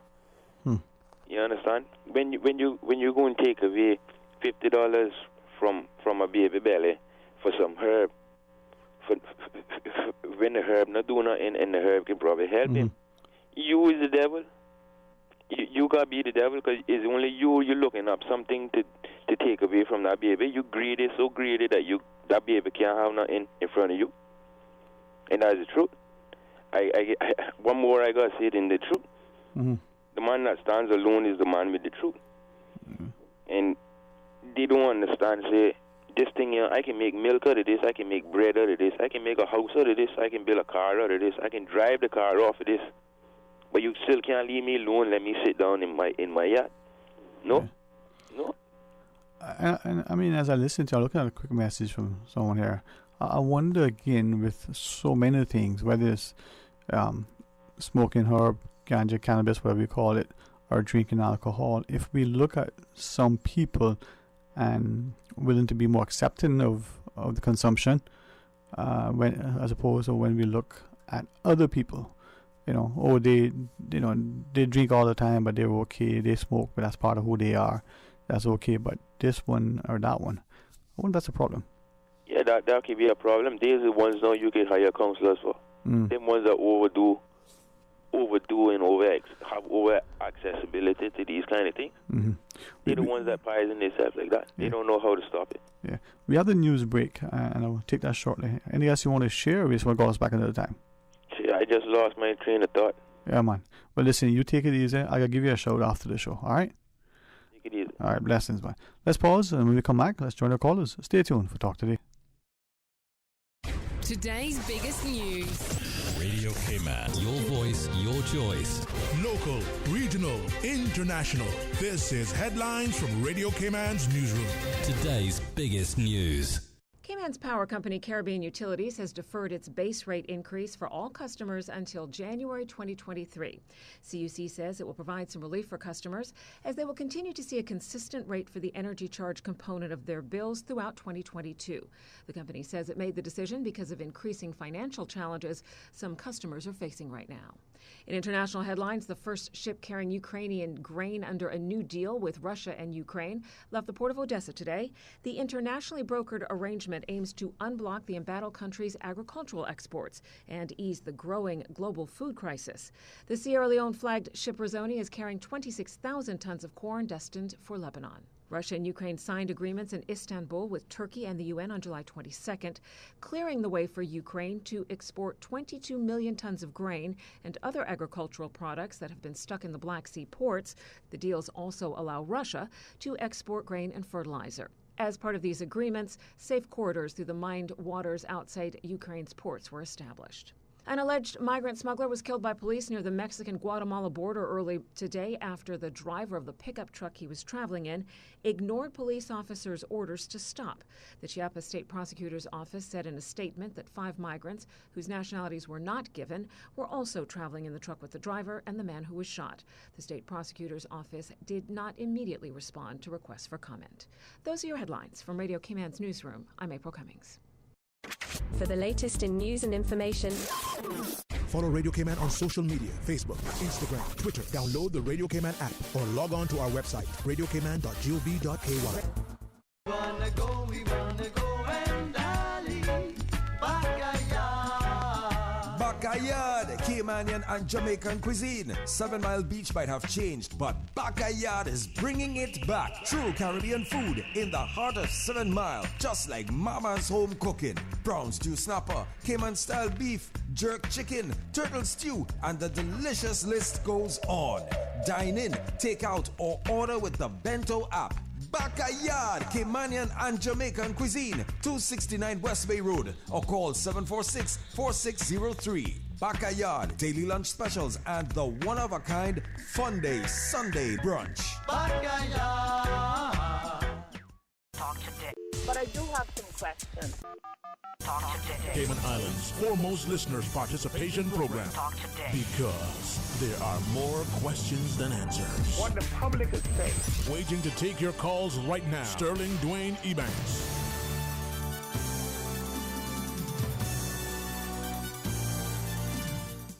Hey, good afternoon. Welcome back, and thanks for joining us. It is open line as we go straight to the phones. Welcome. Good afternoon. Thanks for calling. Hello. Good afternoon. All right, 949-8037 if you want to call. If you want to hit the toll-free line with the compliments of Flow, it's 1-800-534-8255. We try the lines again at some point in time. When you call, we will answer. Well, the gentleman prior to the last one before the news, was sort of asking the questions and the like, and the idea of counseling to the victims, looking after the impact on the victims. We know, just generally speaking, and perhaps it isn't the terminology, but the one I've heard, in an impact assessment, a victim statement, we have noted the terms restorative justice and the like. And are we cognizant of the impact that crime has on our society, on our quality of life, on the individuals, but not only on the perpetrator, but the family of the perpetrator, and even the victims? And if we maybe start at the low-hanging fruit, for instance, the recidivism rate. We heard it said earlier and repeatedly that some of us are conditioned, institutionalized is the term that we may say. We may feel that in there, as bad as it is, that we lose our freedom. That's where our family is at. We got something to eat, a shelter over our head that's somewhat safe. And if we need medical treatment, well, we probably can get it. What are we doing about that? What is that saying about a society if that is the mindset of some? They'd rather go to prison, give up their freedoms, and go to a place, and there are a billion things to steal, but they know that just taking this little, one item will land them in prison for a specified time, no big harm, but they'll get their objective achieved. Hey, good afternoon. Welcome. Thanks for calling. Hey, Sterling. Good afternoon. How are you today? I am blessed. How about you? I'm blessed too, sweetheart. We are all blessed. I think these three little islands, are so blessed. Anyway, I'm only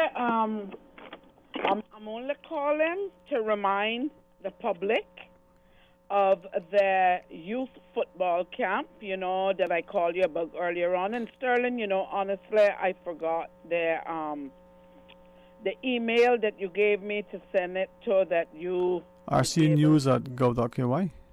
It was what? RC News. RC News. I couldn't remember the news. Yeah. At gov.ky. Yeah, gov.ky. Yeah, but I was reminding them, that the FC International Youth Football Camp starts on August the 15th in Georgetown. It runs for 1 week, and it starts 9 a.m. to 1 p.m. We're trying to get all the boys and girls out, all ages from 4 to 17. That's the Georgetown Primary School. You know where the football field is. Right. And the camp is free. They get free lunch provided daily. And on the last day of the camp, each participant will receive a T-shirt to go home with. But they must come early on the first day in order to register. They have to register. All right. So, just wanted to remind them of that. This is something FC has been doing for many, many, many years. So we big them up for that, In fact, it's been from, let me see, the first camp was the 15th of August, 1994. You imagine? 1994. What, we were 4 years old then? So this year, their anniversary is, they're doing the camp this year. I think the first since it started that it's going to be on the anniversary. So, that on the whole is. Well, I'll tell you what, they in you they have a great supporter and partner, and you've been diligent annually, ensuring that we draw attention to it. And you Kennedy and all the guys, it's important that we start to see how our young children, our young boys, our young girls are given an opportunity to enjoy themselves, to learn a skill, but to be encouraged and above all, to know that they're safe. Exactly. And it helps them to develop because there is always someone there with them, and I mean they have many trainers because every year it's quite a big turnout. And this year we are even looking for a bigger turnout because we started advertising so early, trying to get the parents to prepare them for coming out. And then later on we are going to be doing the one in Northside that we usually do, but I'll let you know about that at a later date. So Monday the 15th through the 19th then? Through the 19th, yes. Okay. Good. But I thank you. Thank Radio Cayman as always. You always give us time or give me time to speak about it and say, encouraging the children to come out. Yes, well. Thanks so much. Thank you too. Okay. God bless. Bye. And picked up on a call though. And for those who want to join us, do it. So 949-8837, 1-800-534-8255. So the caller's point, and then to a couple of other comments from our previous callers, but also a panel earlier. Would you say then that it comes down to us as a community? I don't necessarily, and maybe it'll, once again raise head and gain more traction. We heard it probably said when as a candidate, primarily, President, candidate in the U.S., Hillary Clinton, referencing taking a village to raise a child. But we say things so often that they become cliches, and they're really just said because they're good sound bites. But are we truly looking at what it takes for us to be a healthy community? As an employer, we're probably criticized to say, wait a minute, you don't let your employees out to volunteer in these things. Well, maybe the employees don't really have time or interest, or maybe they do and you would want to, but business has to run. Or maybe when the employer does it, it's done in such a way that it's really just half-hearted, as they say. It's more about show and publicity than it is about substance and actual meaningful contribution. If, first off, that's the end of our perceptions, then are we starting off on the wrong foot? But let's fast forward and ask ourselves, if we are a society that service and volunteerism and contributions are innate, they're just natural, instinctive thing that we do, like breathing and the like, would that not make a society healthier? If your initial inclination is to toss your rubbish or leave it where you are and not dispose of it properly, then do you expect the society to be one that is clean? If it's such that it becomes unsightly, unhealthy, unsanitary, and the space is cleaned, and you're going through that space, whether it's the side of the road and you ride and walk in your vehicle, are you going to appreciate that? And at the very least, I would say very significant, but not toss your trash there. Or if you go, oh, it's clean, another open space, and toss your trash. Or if you toss your trash and say, well, it's not a can, a bottle, or a bag, it's just a small little thing, the tab from your can, the bottle from your can, the butt from your cigarette, the small little candy wrapper. Well, 1,000 people or just one, that's still littering. So that mindset was different. Would it not be a better place? Continue fast forwarding. What if your society was such that it's no longer the idea that your success, the expectation, the false sort of economy that we created means that you have to work every day all day long? Then in fact, it's important to not just for the family values, but for your own health and well-being, to have some time off, and genuine time off. I've said this and I'll continue to say it, and if someone shows me otherwise, then I'll be corrected and I'll be better informed. But we see in some jurisdictions they've employed 4-day work week. We saw at the height of what we were told was a significant financial crisis, the U.S. state of Utah employed it within a certain part of their public service, and their study indicated a number of things. The customers were served much better. Employees had greater satisfaction. They were able to also demonstrate that employees not only had a higher productivity, they were also healthier, happier, they were exercising more.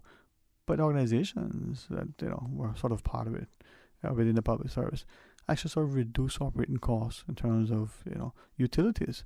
Now, this will not work for any and every sector and in every employee, but is it something that we can consider? After the great imprisonment of 2020, that many organizations are working remotely, could it be that we could employ similar strategies that could reduce not only the environmental impact of the heating and cooling and the transportation issues of moving people from point A to point B to get from home to work and back, but also could it be that they would be able to work? There are some of us who need the structure and discipline of a working environment, but there are those of us who, if we could spend that time that it takes us to get up and get ready and get to work, and just have to go a short distance within our homes, we will not only find it more productive, but we actually get more job satisfaction. Let's put it that way. Our customers are served. Not for everybody, not for every day, not for every organization. Something to consider. But if we don't have the willingness to have the dialogue, to question things, and to do like what true brainstorming exercise should be, sit down and just come up with ideas and then critique them. But have them criticized before they even I won't verbalize. Well, that won't be very productive. No, will it? 8949-8037, 949-8037. 1-800-534-8255. We'll pause, take the final break. Can you believe it? Monday. Yeah, it's not just a song with the mamas and the papas. Huh? Oh, Lomac used to play that every morning, boy. Every morning. I don't know if I do to like it or if I just don't anymore. But at the end of the day, ending the way that we were part of, it's a good day. Let's pause and take that break. Join us after. Subway makes it easy for you to stay on top of your health and wellness goals with our Fresh Fit menu options. Choose from 5 Fresh Fit Subway sandwiches with only 450 calories or less per 6-inch sub. Turkey breast, veggie, oven roasted chicken, black forest ham, sweet onion chicken teriyaki, or make your 6-inch Fresh Fit sub into a salad or wrap prepared with fresh vegetables. For a full menu and nutritional information, visit subway.ky. Subway, eat fresh.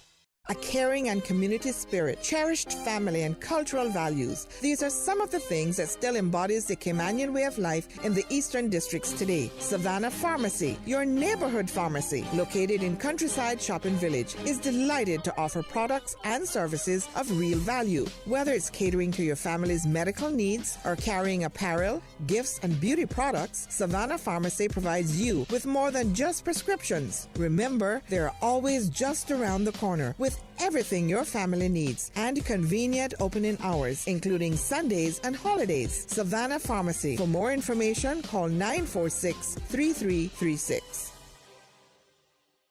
Since 1993, Rotary Central has worked diligently each year to provide quality bus shelters to our community.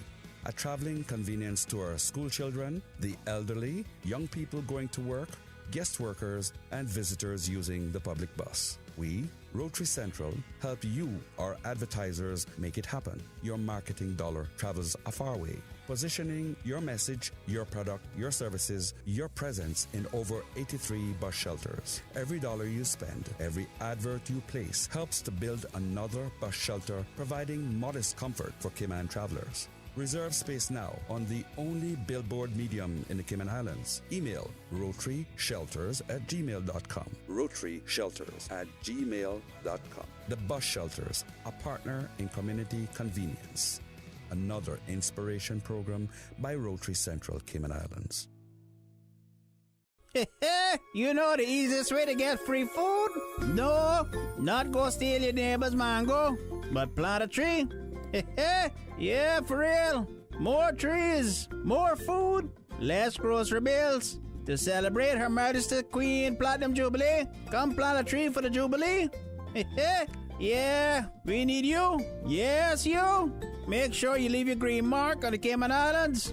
Perhaps a mango tree, a legitimate tree, even a little bit of coconut or cabbage. Is it time we all started eating off the land again? Register your tree and leave your green print at www.gov.ky/National Tree Planting. Or make sure you follow them on Facebook and Instagram. Plant a tree for the Jubilee. Proudly brought to you by the Cayman Islands Government, Ministry for Sustainability and Climate Resiliency. Let's green Cayman now. Talk today. But I do have some questions. Talk today. Cayman Islands' foremost listeners participation program. Talk today. Because there are more questions than answers. What the public is saying. Waiting to take your calls right now. Sterling Dwayne Ebanks.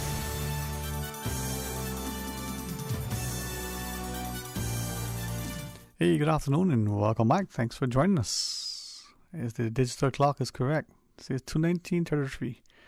I don't know. That sounds like an interesting time, or is it just interesting altogether? All right, well, you can call us on 949-8037, 1-800-534-TALK. If you're going to use the Flow toll-free line, that's 1-800-534-8255. A quick reminder, an event coming up on the 27th of August. I know today's the 1st, so you give some time. 7 p.m. at the Lions Center. From Addiction to Authority Higher. It's a free empowerment conference, as it says, so you can overcome your challenges and maintain authority over your life. And 27th of August, over at the Lions Center, 7 p.m. And Miss Katina Anglin will be there. sharing from her personal, perspective. And an amazing lady. And, as I look at some of the messages, a number of our listeners, I've sort of reflected on our conversation just earlier. And I think the importance of what we share with each other. Our words are empowering. Our words can encourage. Our words can nurture. But they also can be cutting and cruel. And now it isn't that we should condemn necessarily, but we shouldn't be too quick to condone, reprehensible behavior. And I wonder if we're willing to do just that. We turn a blind eye because it's convenient. We don't want the confrontation. We don't want necessarily to offend the person. But if they're not corrected and chastised, critiqued, and given a sense of purpose, then will they continue to offend in every sense of the word? 8949-8037, 1-800-534-8255. WhatsApp 925-3261, and share your thoughts with us. Looking at a particular sentiment expressed by one of our callers, and I had a quick exchange during the break before last at the news, only now to sort of reflect more on what was shared. And the individual called and said, listen, I don't want to call in. It's not that I necessarily afraid, but I don't have the time to engage in it, but I just wanted to share this with you quickly. And referring to our panel discussion and sharing that when it comes to criminal behavior, people who have been in prison, the individual said, without question, there is still a stigma. But what we don't understand is what happens to that person who is in prison. And he didn't say this, but it got me to thinking in the last 20 minutes or so since he disconnected, that perhaps he who feels it knows it. We don't understand. They may not share all that transpired, and they may not always, not only want to talk about it, but appreciate the importance of seeking, trusted, professional, competent help and going. He said of an instance where there was an individual who, committed a certain criminal act, accepted that there was to be a particular, punishment that required not only a period of incarceration, but perhaps even a period of societal scorn for what was done. And he says, to what extent will that person be looked at by society and trusted again? Not only for those who may have committed crimes of dishonesty, but perhaps acts of violence against others, or other measures that people sort of employed in circumstances that they later come to regret. And have that sense of remorse. He says, does it really, really do anything to change our perspective, the stigma that's attached? Now, he shared that if we look at our society, there are certain offenses, and that if you have them on your criminal record, you're immediately precluded from doing certain things. Offenses of dishonesty, you would probably think you wouldn't get appointed to certain boards. Offenses of dishonesty, you may not be able to participate in certain political endeavors. But would not those same offenses perhaps position you to be able to speak to certain issues? He asks. Would they look at other offenses that may not fall within certain defined categories as being just as egregious, if not more so, when those offenses put the person in front of children or involved in other organizations? His quick point finally in hanging up, he says, what are we doing not only to ensure that stigma is somehow addressed, but to ensure that the individuals who, whether or not they have been, released and sort of did the crime, served their time, but continue to support it so that they don't not only offend, but they understand that there's a continuous sense of accountability. I appreciated that there was a bit more he wanted to share, and I thank him for taking that time to hopefully have able to capture what he quickly relayed. But it brings us back to this idea that when we look at prisons and ex-prisoners, are we looking at them as people? Are we trying to ensure that the punitive aspect is there? What about the rehabilitation? What about the, if it is indeed a genuine attempt to reintegrate them into society? Not only do they come out with a support system, not only do they have housing and all of the things that many of us perhaps take for granted. We will still complain about the job, but we're in a position that we can, get a job. We may not like the fanciness or the lack thereof of our cars or our homes, but we have somewhere to lay our heads. We have a way to get into work.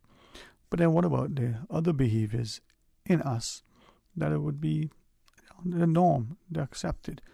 After work on a particular day, whether it's a weekend or a public holiday, we can assemble with our friends at our favorite places and enjoy.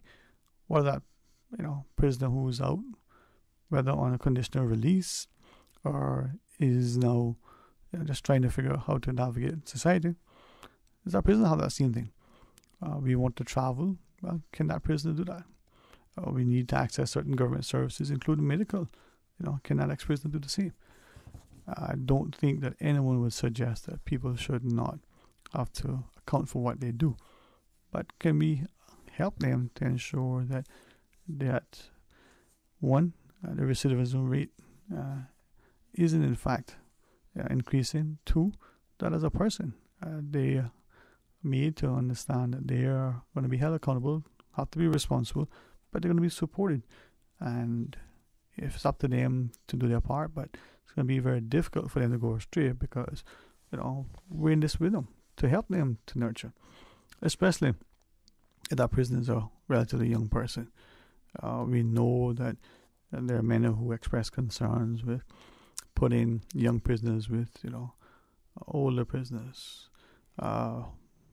Those who say, well, if this person goes in for this relatively minor offense, what are we doing to them? Are we making them most sort of hardened criminals and then teaching and training them? Well, some would deny it. Some would quickly, condemn the even suggestion, and others would say, well, what do we know from the evidence?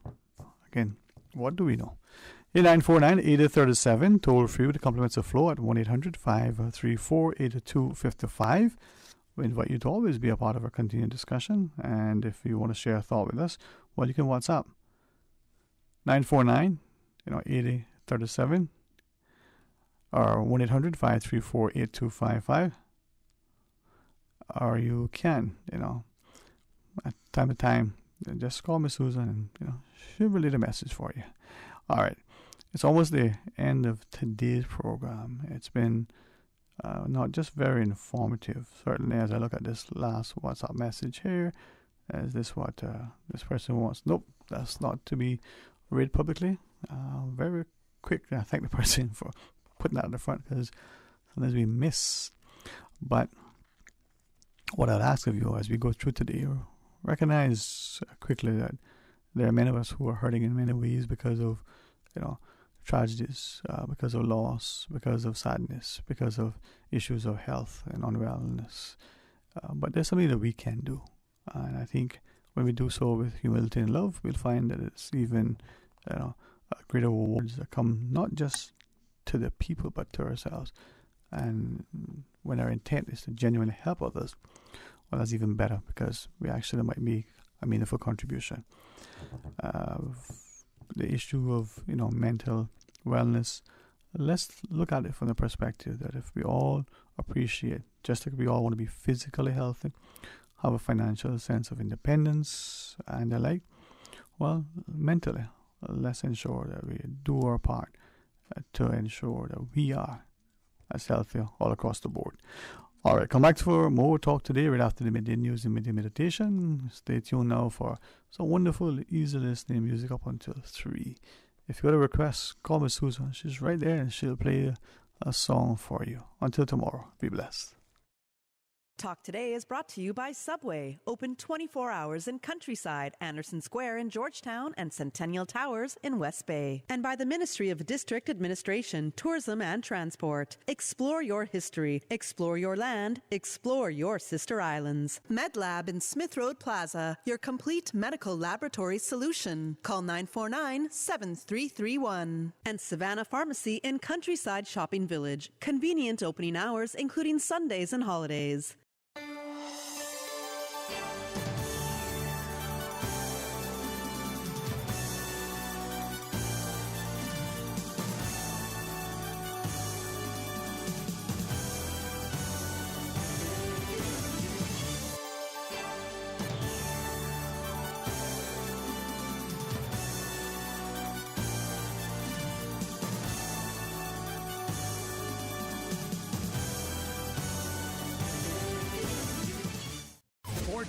Years. 3 beloved isles. 1 beloved station, Radio Cayman. The voice. The heart. The soul of the Cayman Islands. After all that talk, sit back, relax. Easy listening on the way.